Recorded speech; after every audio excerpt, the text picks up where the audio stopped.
Hi, I'm Duncan Campbell, and I'd like to apologize firstly for doing this on the floor. I am COVID positive and I'm home quarantining. So this is my little quarantine room.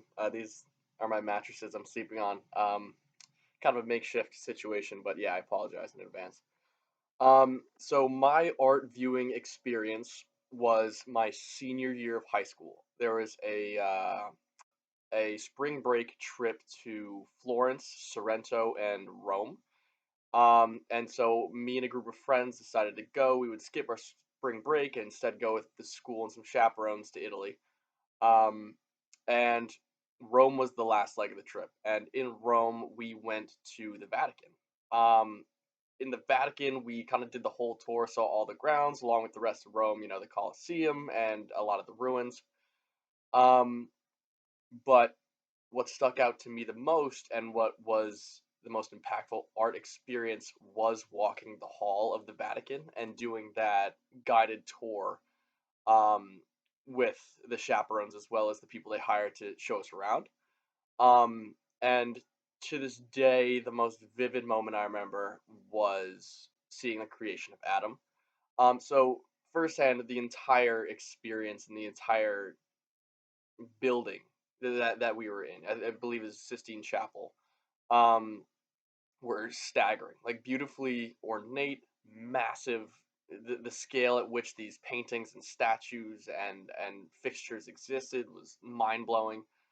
Um, and we got to that room that was again just as ornate as all the rest, but the entire ceiling was painted with massive murals of different Christian doctrine and heritage and such. And one of them, as you walk towards the back of the room, past a partition, and then again saw the ceiling, was the creation of Adam.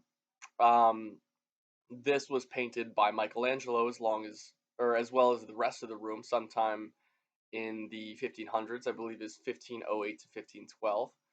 Um, and this room specifically was taken very seriously. You weren't allowed to take pictures. You weren't allowed to, uh, nonetheless, use flash photography, but photography in general.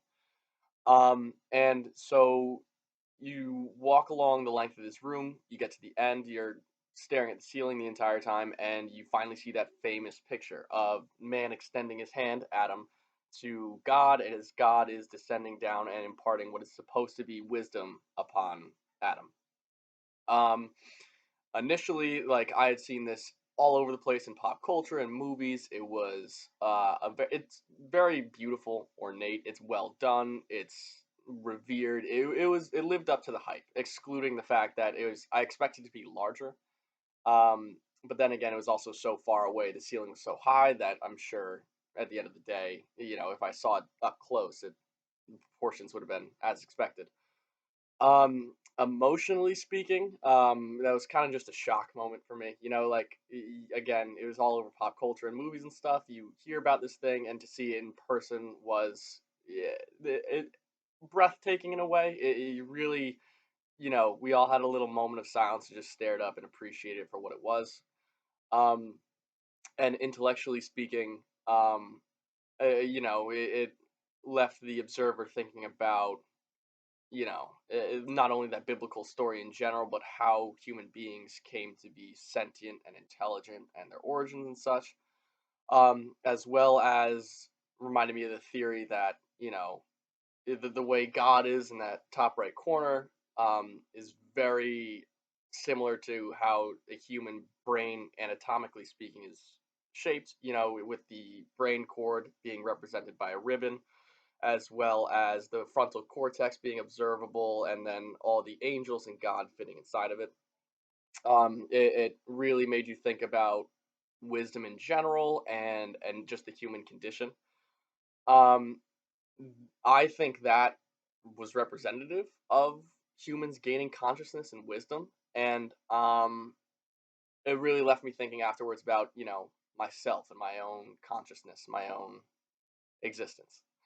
Um, Over time, I don't think my opinion's changed much. I think the subject matter has remained pretty concrete and understandable to this day.